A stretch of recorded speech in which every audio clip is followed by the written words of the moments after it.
Capítulo 10. Cuando entró el criado, lo miró fijamente, preguntándose si se le habría ocurrido curiosear detrás del biombo. Absolutamente impasible, Víctor esperaba sus órdenes. Dorian encendió un cigarrillo, y se acercó al espejo. En él vio reflejado con toda claridad el rostro del ayuda de cámara, máscara perfecta de servilismo. No había nada que temer por aquel lado. Pero enseguida pensó que más le valía estar en guardia. Con voz reposada, le encargó decirle al ama de llaves que quería verla, y que después fuese a la tienda del marquista, y le pidiese que enviara a 2 de sus hombres al instante. Le pareció que mientras salía de la habitación, la mirada de Víctor se desviaba hacia el biombo. ¿O era imaginación suya? Al cabo de un momento, con su vestido negro de seda, y mitones de hilo a la vieja usanza cubriéndole las manos, la señora Leaf entró, apresurada, en la biblioteca. ¿Dorian le pidió la llave del aula?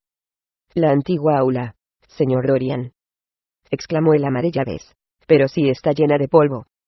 Tengo que limpiar y poner orden antes de dejarle entrar. No se la puede ver tal como está, no señor. No quiero que ponga usted orden, Leaf. Solo quiero la llave. Lo que usted diga, señor, pero se llenará de telarañas. Hace casi 5 años que no se abre, desde que murió su señoría. Dorian puso mala cara al oír hablar de su abuelo. Tenía muy malos recuerdos suyos. No importa, dijo. Solo quiero verla, eso es todo. Deme la llave. Y aquí la tiene, dijo la anciana, repasando el contenido de su manojo de llaves con manos trémulamente inseguras. Esta es. La sacaré enseguida. ¿No pensará usted vivir allí, tan cómodo como está aquí? No, no, exclamó Dorian, algo irritado. Muchas gracias, Leaf. Eso es todo. El ama de llaves tardó aún unos momentos en retirarse, extendiéndose sobre algún detalle del gobierno de la casa. Dorian suspiró, y le dijo que lo administrara todo como mejor le pareciera. Finalmente se marchó, deshaciéndose en sonrisas. Al cerrarse la puerta, Dorian se guardó la llave en el bolsillo, y recorrió la biblioteca con la mirada. Sus ojos se detuvieron en un amplio cubrecama de satén morado con bordados en oro que su abuelo había encontrado en un convento próximo a Bolonia. Sí, serviría para envolver el horrible lienzo. Quizás se había utilizado más de una vez como mortaja. Ahora tendría que ocultar algo con una corrupción peculiar, peor que la de los muertos, algo que engendraría horrores, sin por ello morir nunca. Lo que los gusanos eran para el cadáver, serían sus pecados para la imagen pintada en el lienzo, destruyendo su apostura y devorando su gracia. Lo mancharían, convirtiéndolo en algo vergonzoso. Y sin embargo, aquella cosa seguiría viva, viviría siempre. Dorian se estremeció, y durante unos instantes, lamentó no haberle contado a Basil la verdadera razón para esconder el retrato. El pintor le hubiera ayudado a resistir la influencia del orden Ri, y otra, todavía más venenosa, que procedía de su propio temperamento. En el amor que Basil le profesaba, porque se trataba de verdadero amor, no había nada que no fuera noble e intelectual. No era la simple admiración de la belleza que nace de los sentidos, y que muere cuando los sentidos se cansan. Era un amor como el que habían conocido Miguel Ángel, y Montaigne, y Winkelmann, y el mismo Shakespeare. Sí, Basil podría haberlo salvado. Pero ya era demasiado tarde. El pasado siempre se podía aniquilar.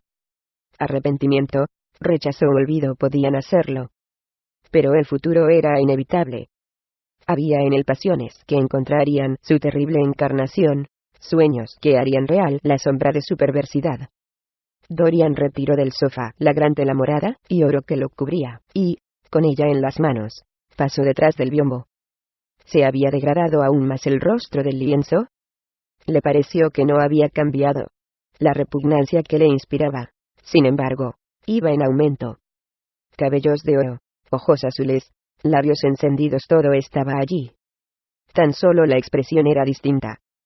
Le asustó su crueldad. Comparado con lo que él descubría allí de censura y de condena, cuán superficiales los reproches de Basil acerca de Sibyl Vane. Superficiales y anodinos. Su alma misma lo miraba desde el lienzo llamándolo a juicio. Dolorosamente afectado, Dorian arrojó la lujosa mortaja sobre el cuadro. Mientras lo hacía, llamaron a la puerta. salió de detrás del biombo cuando entraba el criado. Señor, han llegado esas personas. Dorian sintió que tenía que deshacerse de Víctor lo antes posible. No debía saber a dónde se llevaba el cuadro. Había algo malicioso en él, y en sus ojos brillaba el cálculo y la traición. Sentándose en el escritorio, redactó velozmente una nota para Lord Henry, pidiéndole que le mandara alguna lectura, y recordándole que habían quedado en verse a las 8:15. Espere la respuesta, le dijo al ayuda de cámara al tenderle la misiva, y haga pasar aquí a esos hombres. 2 o 3 minutos después, se oyó de nuevo llamar a la puerta, y el señor Hubbard en persona, el famoso marquista de South Street, entró con un joven ayudante de aspecto más bien tosco. El señor Hubbard era un hombrecillo de tez colorada y patillas rojas, cuyo entusiasmo por el arte quedaba atemperado por la persistente falta de recursos de la mayoría de los artistas que con él se relacionaban. En principio nunca abandonaba su tienda. Esperaba a que los clientes fuesen a verlo. Pero siempre hacía una excepción en favor del señor Gray. Había algo en Dorian que seducía a todo el mundo. Verlo ya era un placer. ¿Qué puedo hacer por usted, señor Gray?, dijo, frotándose las manos, rollizas y pecosas. He pensado que sería, para mí, un honor venir en persona. Acabo de adquirir un marco que es una joya. En una subasta. Florentino antiguo. Creo que viene de Fonti. Maravillosamente adecuado para un tema religioso, señor Gray. Siento mucho que se haya tomado tantas molestias, señor Hubbard. Iré desde luego a su establecimiento para ver el marco, aunque últimamente no me interesa demasiado la pintura religiosa, pero en el día de hoy, solo se trata de subir un cuadro a lo más alto de la casa. Pesa bastante, y por eso he pensado en pedirle que me prestara a un par de hombres. No es ninguna molestia, señor Gray. Es una alegría para mí serle de utilidad. ¿Cuál es la obra de arte? Esta, replicó Dorian Gray, apartando el biombo. ¿Podrá usted moverlo, con la tela que lo cubre, tal como está? No quiero que se roce por las escaleras. No hay ninguna dificultad, dijo el afable marquista, empezando, con la ayuda de su subordinado, a descolgar el cuadro de las largas cadenas de bronce de las que estaba suspendido. Y ahora, señor Gray, ¿dónde tenemos que llevarlo? Le mostraré el camino, señor Hubbard, si es tan amable de seguirme. O quizá sea mejor que vaya usted delante. Mucho me temo que la habitación está en lo más alto de la casa. Iremos por la escalera principal, que es más ancha. Mantuvo la puerta abierta para dejarlos pasar. Salieron al vestíbulo, e iniciaron la ascensión por la escalera. La barroca ornamentación del marco había hecho que el retrato resultase muy voluminoso, y, de cuando en cuando, pese a las obsequiosas protestas del señor Hubbard, a quien horrorizaba, como les sucede a todos los verdaderos comerciantes, la idea de que un caballero haga algo útil, Dorian intentaba echarles una mano. No se puede decir que sea demasiado ligero, dijo el marquista con voz entrecortada cuando llegaron al último descansillo, procediendo a secarse la frente. Me temo que pesa bastante, murmuró Dorian, mientras, con la llave que le había entregado la señora Leaf, abría la puerta de la estancia que iba a guardar el extraño secreto de su vida, y a ocultar su alma a los ojos de los hombres. Hacía más de 4 años que no entraba allí, aunque en otro tiempo la hubiera utilizado como cuarto de juegos primero, y más adelante como sala de estudio. Habitación amplia y bien proporcionada. El difunto Lord Kelso la había construido especialmente para el nieto, al que siempre había detestado por el notable parecido con su madre, y también por otras razones, y al que quería mantener lo más lejos posible. A Dorian le pareció que había cambiado muy poco. Allí estaba el enorme casone italiano, con sus paneles cubiertos de fantásticas pinturas, y sus deslustradas molduras doradas, en cuyo interior se había escondido de pequeño con tanta frecuencia. Allí estaba la librería de madera de satín, llena de sus libros escolares, con signos evidentes de haber sido muy usados. De la pared de detrás aún colgaba el mismo tapiz flamenco muy gastado, donde unos descoloridos rey y reina jugaban al ajedrez en un jardín, mientras un grupo de cetreros pasaba a caballo, con aves encapuchadas en las muñecas enguantadas. Qué bien se acordaba de todo. Los recuerdos de su solitaria infancia se le agolparon en la memoria mientras miraba a su alrededor. Recordó la pureza inmaculada de su vida adolescente, y le pareció horrible que fuese allí donde tuviera que esconder el fatídico retrato. Qué poco había imaginado, en aquellos días muertos para siempre, lo que el destino le reservaba. Pero no había en toda la casa un lugar donde fuese a estar mejor protegido contra miradas inquisitivas. Con la llave en su poder, nadie más podría entrar allí. Bajo su mordaja morada, el rostro pintado en el lienzo podía hacerse bestial, deforme, inmundo. ¿Qué más daba? Nadie lo vería. Ni siquiera él. Porque tendría que contemplar la odiosa corrupción de su alma. Conservaría la juventud o bastaba. Y, además, no cabía la posibilidad de que algún día nacieran en él sentimientos más nobles. No había razón para pensar en un futuro vergonzoso.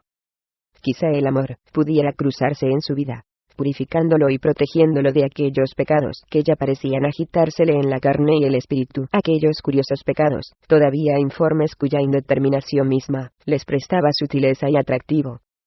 Tal vez, algún día, el rictus de crueldad habría desaparecido de la delicada boca, y él estaría en condiciones de mostrar al mundo la obra maestra de Basil Hallward. No, eso era imposible. Hora a hora, semana a semana, la criatura del lienzo envejecería.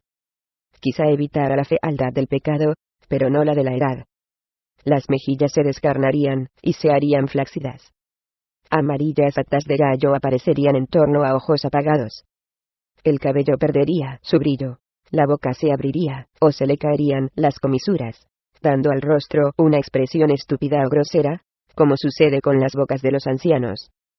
Y la garganta se le llenaría de arrugas, las manos de venas azuladas, el cuerpo se le torcería, como sucediera con el de su abuelo, tan severo con él en su adolescencia. Había que esconder el cuadro. No cabía otra solución. Haga el favor de traerlo aquí, señor Hubbard, dijo con voz cansada, volviéndose. Siento haberle hecho esperar tanto. Estaba pensando en otra cosa. Siempre es bueno descansar un poco, señor Gray, respondió el marquista, que aún respiraba con cierta agitación.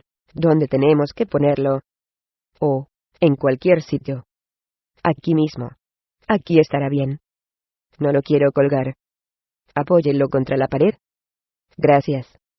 Se puede contemplar la obra de arte, señor Gray. Dorian se sobresaltó. No le interesaría, señor Hubbard, dijo, mirándolo fijamente. Se sentía dispuesto a abalanzarse sobre él y arrojarlo al suelo, si se atrevía a alzar la lujosa tela que ocultaba el secreto de su vida. No deseo molestarle más. Le estoy muy agradecido por su amabilidad al venir en persona. Nada de eso, en absoluto, señor Gray. Siempre estaré encantado de hacer cualquier cosa por usted, y el señor Hubbard bajó ruidosamente las escaleras seguido por su ayudante, que se volvió a mirar a Dorian con una expresión de tímido asombro en sus toscas facciones. Nunca había visto a nadie tan maravilloso. Cuando se perdió el ruido de sus pisadas, Dorian cerró la puerta y se guardó la llave en el bolsillo. Ahora se sentía seguro. Nadie volvería a contemplar a aquella horrible criatura. Ninguna mirada que no fuera la suya vería su vergüenza. Al entrar en la biblioteca se dio cuenta de que acababan de dar las 5, y de que ya le habían traído el té. Sobre una mesita de oscura madera fragante con abundantes incrustaciones de nácar, regalo de Lady Radley, la esposa de su tutor, una enferma profesional de gustos delicados, que había pasado en el Cairo el invierno anterior, se hallaba una nota del Lord Henry, y, a su lado, un libro de cubierta amarilla, ligeramente rasgada y con los bordes estropeados. En la bandeja del té descansaba también un ejemplar de la tercera edición de T.S.T. James Gazette. Era evidente que Víctor había regresado. Se preguntó si se habría cruzado en el vestíbulo con el señor Hubbard cuando se marchaba, interrogándolo discretamente para saber qué habían hecho él y su ayudante. Sin duda echaría de menos el cuadro. Lo habría echado ya de menos mientras colocaba el servicio del té. El biombo no había vuelto a ocupar su sitio y el hueco en la pared resultaba perfectamente visible. Quizás alguna noche encontrara a su criado, subiendo sigilosamente las escaleras, e intentando forzar la puerta de la antigua sala de estudio. Era horrible tener a un espía en la propia casa. Había oído historias sobre personas con mucho dinero, chantajeadas toda su vida por un criado que había leído una carta, o oído casualmente una conversación, o que se había guardado una tarjeta con una dirección, o que había encontrado bajo una almohada una flor marchita, o un arrugado jirón de encaje. Suspiró, y, después de servirse una taza de té, leyó la nota de Lord Henry. Solo le decía que le enviaba el periódico de la tarde, y un libro que quizá le interesase, y que estaría en el club a las 8:15. Dorian abrió lánguidamente The Gazette para echarle una ojeada. En la página 5, un párrafo marcado con lápiz rojo atrajo su atención. Investigación judicial sobre una actriz. Esta mañana, en Bell Tavern, Oxton Road, el señor Danby, coroner del distrito, ha llevado a cabo una investigación acerca de la muerte de Sybil Vane, joven actriz recientemente contratada por el Royal Theatre de Oberon. El veredicto ha sido de muerte accidental. Son muchas las muestras de condolencia que ha recibido la madre de la desaparecida, que se ha mostrado muy afectada por los hechos durante su testimonio personal, al que ha seguido el del Dr. Birred, autor del examen post-mortem de la fallecida. Dorian frunció el entrecejo, y, rasgando el periódico en dos, cruzó la habitación, y se deshizo de los trozos. Qué desagradable era todo ello. Y como la fealdad contribuía a hacer más reales las cosas. Se sintió un tanto molesto con Lord Henry por haberle enviado aquella noticia. Y desde luego era una estupidez que la hubiera señalado con lápiz rojo. Víctor podía haberla leído. Sabía inglés más que suficiente para hacerlo. Quizá lo había hecho, y empezaba a sospechar algo. ¿Qué más daba? De todos modos. ¿Qué tenía que ver Dorian Gray con la muerte de Sybil Vane? No había nada que temer. Él no la había matado. Contempló el libro que Lord Henry le enviaba. Se preguntó qué sería. Fue hacia la mesita octogonal de color perla, que siempre le había parecido obra de unas extrañas abejas egipcias que trabajasen la plata. Tomó el volumen, se dejó caer en un sillón, y empezó a pasar las páginas. A los pocos minutos, le había capturado por completo. Se trataba del libro más extraño que había leído nunca. Se diría que los pecados del mundo, exquisitamente vestidos, y acompañados por el delicado sonar de las flautas, pasaban ante sus ojos como una sucesión de cuadros vivos. Cosas que había soñado, confusamente se hicieron realidad de repente. Cosas que nunca había soñado empezaron a revelársele poco a poco. Era una novela, sin argumento, y con un solo personaje, ya que se trataba, en realidad, de un estudio psicológico de cierto joven parisino que empleó la vida, tratando de experimentar en el siglo VI todas las pasiones y maneras de pensar pertenecientes a los siglos anteriores al suyo, resumiendo en sí mismo, por así decirlo, los diferentes estados de ánimo por los que había pasado el espíritu del mundo, y que amó, por su misma artificialidad, esos renunciamientos a los que los hombres llaman erróneamente virtudes, al igual que las rebeldías naturales a las que los prudentes llaman pecados. El libro estaba escrito en un estilo curiosamente ornamental, gráfico y oscuro al mismo tiempo, lleno de argot y de arcaísmos, de expresiones técnicas, y de las complicadas perífrasis que caracterizan la obra de algunos de los mejores artistas de la escuela simbolista francesa. Había en él metáforas tan monstruosas como orquídeas, y con la misma sutileza de color. Se describía la vida de los sentidos con el lenguaje de la filosofía mística. A veces era difícil saber si se estaba leyendo la descripción de los éxtasis de algún santo medieval, o las morbosas confesiones de un pecador moderno. Era un libro venenoso. El denso olor del incienso parecía desprenderse de sus páginas, y turbar el cerebro. La cadencia misma de las frases, la sutil monotonía de su música, tan lleno como estaba de complejos estribillos, y de movimientos elaboradamente repetidos, produjo en la mente de Dorian Gray, al pasar de capítulo en capítulo, algo semejante a una ensoñación, una enfermedad del sueño que le hizo no darse cuenta de que iba cayendo el día, y creciendo las sombras. Limpio de nubes, y atravesado por una estrella solitaria, un cielo de color cobre verdoso resplandecía del otro lado de las ventanas. Dorian siguió leyendo con su pálida luz hasta que ya no pudo seguir. Luego, después de que el ayuda de cámara le hubiera recordado varias veces que se estaba haciendo tarde, se puso en pie, y, trasladándose a la habitación vecina, dejó el libro en la mesa florentina que siempre estaba junto a su cama, y empezó a vestirse para la cena. Casi eran las 9 cuando llegó al club, donde encontró a Lord Henry, solo, en una habitación que se utilizaba por las mañanas como sala de estar, con aire de infinito aburrimiento. Lo siento, Harry, exclamó el muchacho, pero en realidad, has tenido tú la culpa. El libro que me has prestado es tan fascinante que se me ha pasado el tiempo volando. Sí.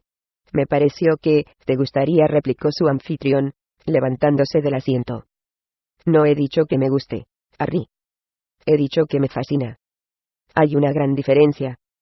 Hayas hecho ese descubrimiento, murmuró Lord Henry, mientras se dirigían hacia el comedor.